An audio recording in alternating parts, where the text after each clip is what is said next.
Nicholson is not trying to be a good person. No. I will toy with that with Norman. Fisk, not so much. That reveal with that Philly cheesesteak was pretty great. Yeah. That was awesome. Start off, we have to say, rest in peace to. Oh no, I'm blanking on the actor's name. White Tiger's actor's name. I am blanking. I am blanking. White Tiger. Kemar De La Reyes. Guillermo de la Reyes. So, was it cancer? What did he pass away from?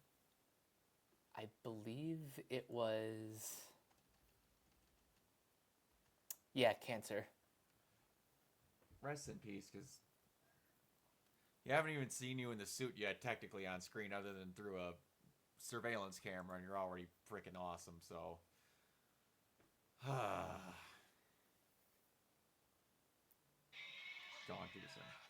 Anyway, so yeah, that was cool, and I appreciate that they're like not even batting an eye in reviewing the fact that he's got a magical necklace, and that the DA's office is like, he wasn't wearing his magical necklace at the time. It wasn't him. And the lawyer's just like, at to the point in the MCU where, yeah, that's circumstantial evidence. I can't put that in there. It is kind of amazing how far we've come in the MCU that like that's just something that exists in the universe. Yeah, and we're not making like a big deal out of it. We've had multiple aliens invasions at this point. A magical necklace is not facing me.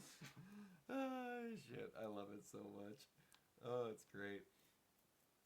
Yeah. Also, I like how episodic the show is so far. Like each episode has like a beginning, middle, and end. Mm-hmm. Yeah. Now, I will say, I'm probably going to feel like episode 2 and 3 should have been the ones that were back to back.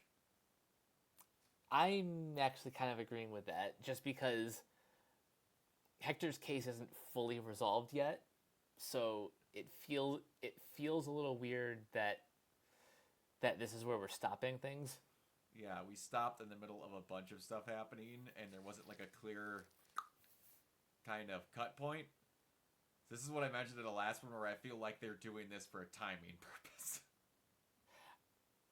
Yeah, you're probably right, because right after this, like Andor is like towards the end of April.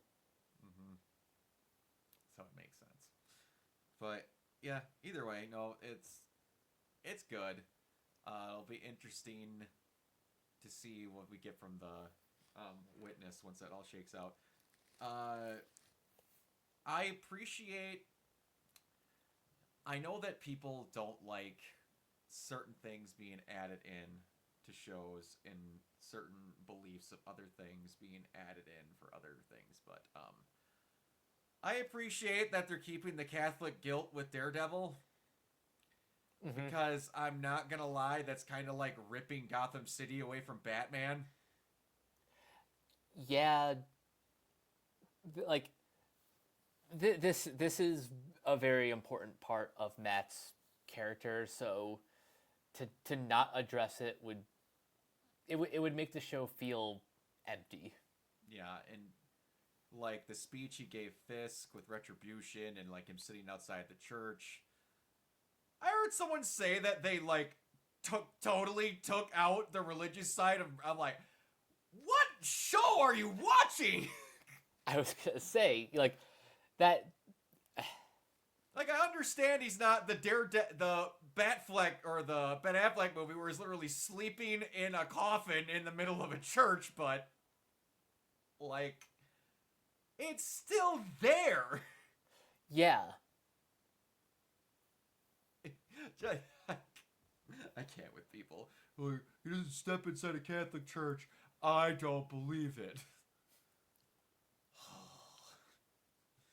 But yeah, no, I greatly appreciate it, because you don't have a guy who has Catholic guilt running around judging people as a lawyer named Daredevil, and then go, yeah, we could just take the church element out of it. It'll be fine.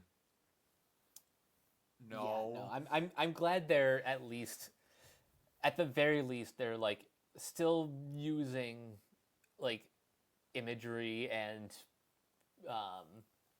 like it's like part of his DNA.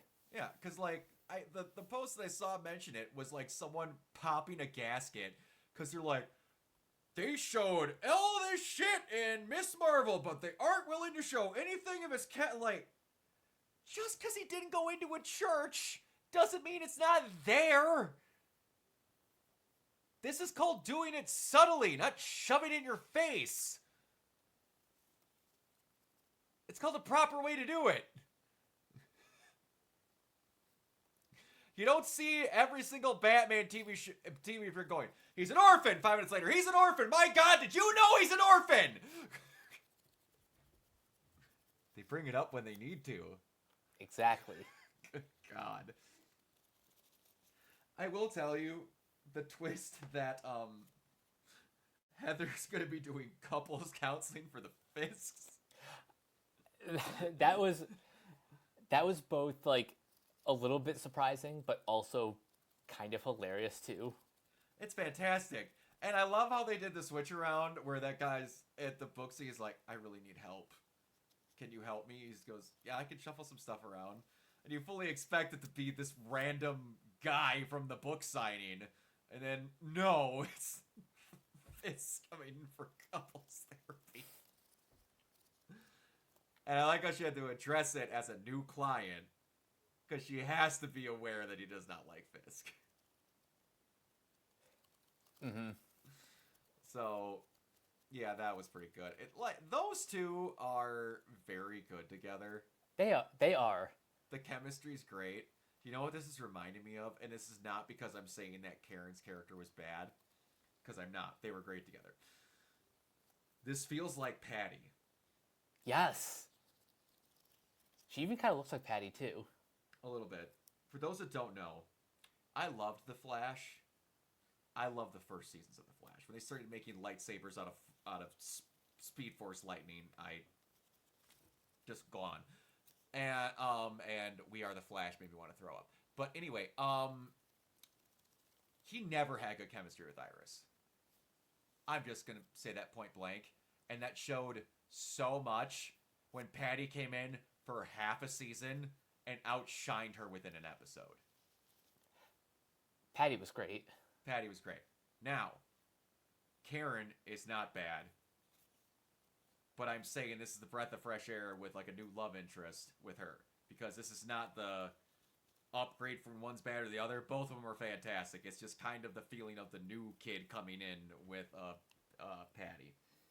And I think what helps is that Charlie Cox is just so effortlessly charming that Yes. even if they didn't have like the greatest chemistry together, you believe it more from his side. Mm-hmm. Absolutely. And it helps that they do have really good chemistry. Oh yeah. One thing that I've always thought was, okay, full disclosure for anyone who's going to be watching this, my grandfather was a cop, a proud cop.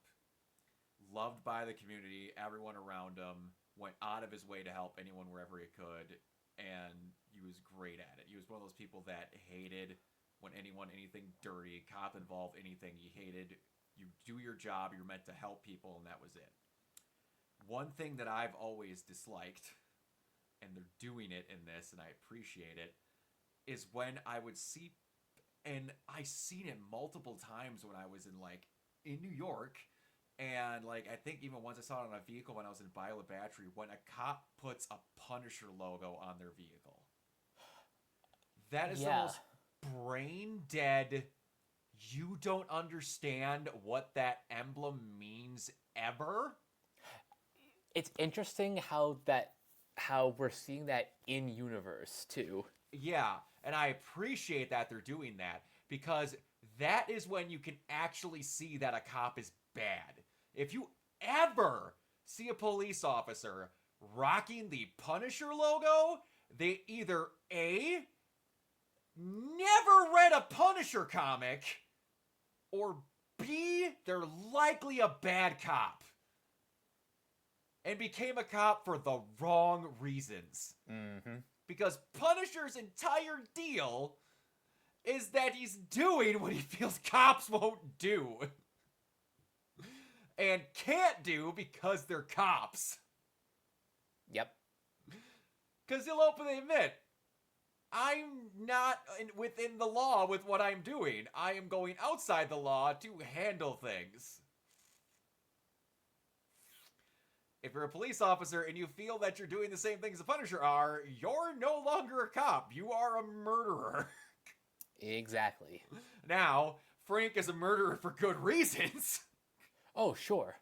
No, I'm not going to say he's not, but I love how in my recent memory, this is the first time we're in universe. Well, I think I've actually seen it in, I believe they've shown it in a Punisher comic before, but this is the first time I've seen it in a live action where you saw a cop, and obviously now a dirty cop with the Punisher skull on him. That's awesome. That makes me question a couple things. Like, A, what exactly is Frank Castle's influence in this New York? That you kill the problem you don't want, most likely. Yeah. I'm gonna guess it's exactly what it is. It's, hey, he kills people he doesn't like. I like the Punisher. You notice how he doesn't have a Daredevil tattoo? The guy True. who doesn't kill people? Yeah, I'm going to guess that's what it is, and then eventually it's going to have to come down to y'all don't get to wear that emblem because you're not doing it for the reasons I'm doing it. Because again, people like to forget Frank used to be a police officer. His family got killed, and then the law did nothing. So he took the law into his own hands. His own hands, exactly. Which, quite recently, I rewatched that Thomas Jane Punisher movie. That thing holds up. It's really good. Now, is there some far-fetched stupid shit in it? Yeah. Like, throwing a tombstone onto the golf course. It's a bit much. But, yeah. Oh, God, yeah, man, it's good. Where's Mom? She had to catch a train. But no, yeah, this is great. And, again, I feel like this should have been episode 1 of the 2-parter. Because we're going to have to deal with all of the White Tiger stuff and then the outcome of Matt losing his shit. I find it so weird. Because the first episode felt like a great, we're done. Ended. And then 2 just kind of went, tune in next week! Like, yeah, I think you're right. This should have been the first of a 2-parter where episode 1 is like the we're back episode. yeah. Because you have enough happen in that episode. And it ends on Fist becoming mayor. So it's like, holy shit, we're back! Blah! I don't know. But also we are still kind of we have to calibrate the idea of Daredevil being a weekly show and not just here's all 13 episodes at once. It is cool that we have that. Yeah, it's gonna be different. This is like, I like the Netflix model for certain things. I like the Netflix model for how they do it with Arcane. Yes. That storyline gets released at once. That's a great way to do it. Now, they didn't do that when they had JoJo. They just released a batch of episodes and they ended whenever they ended because they had that many animated and it sounded good. But when you release, like, a tightly wrapped storyline in one thing and it just goes and that's off, that's the ultimate version of, okay, we could talk about this for a week. What the hell's going to happen? if you're going to release multiples at a time, that to me is the best way to do it, and they should learn from that and do that more often. And that's what Andor's doing too. They're doing like the 3 episodes for like 4 weeks, which is perfect in my opinion. You can have a full month of the show going on, and it's fine. Other things are different, like anime is whatever, where it just goes on and it's a part of like literal blocks of marketing and like shows at this point with the winter with the seasons of summer, spring, whatever of anime where it's whatever. But this is just a thing that comes out and it's a talking point. Now we'll see eventually as we go if there was an actual method to the madness or if it's just a timing thing, like with Andor coming up. And when is Thunderbolts again? Thunderbolts is May 2nd. Or whatever that first weekend of May is. Okay, so this is going to be going well past Thunderbolts, so that wasn't in my train of thought. But either way, yeah, the show is good. It was just a funky cutoff. Yeah. And yeah, they got a good feeling to it. They got a good flow to it. The hour episodes just fly by. It's yeah, I was honestly just like glued. My eyes were just glued to the screen watching this. It's that engaging that like you're just really like invested in the story and these characters. Daredevil is one of the ones that is just built to have a TV show. Mm-hmm.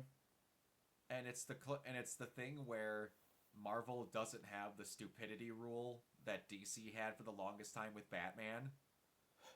Oh yeah.